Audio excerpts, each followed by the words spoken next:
శ్రావణ మాసంలోని శుక్రవారాల్లో తప్పనిసరిగా పాటించవలసిన నియమాలు 5 ఉన్నాయి. కాలికి పసుపు రాచుకోవడం, కంటికి కాటుక పెట్టుకోవడం, నుదుటిన కుంకుమ బొట్టు పెట్టుకోవడం, ఏమన్నా టిక్లీలు కాదు కుంకుమ బొట్టు పెట్టుకోవడం, నెత్తిలో పువ్వులు పెట్టుకోవడం, చేతికి గాజులు వేసుకోవడం.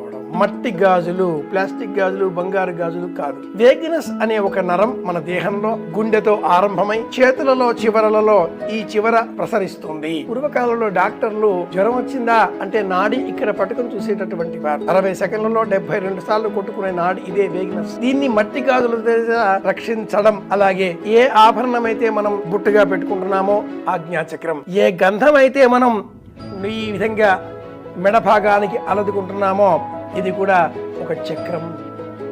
ఇలా దేహంలో ఉండేటువంటి ప్రతి అంశాన్ని ఉద్వేగభరితం కాకుండా ఆనందదాయకం చేయడం కోసమే ఈ అలంకారాలు, ఆభూషణాలు అన్నీ కూడా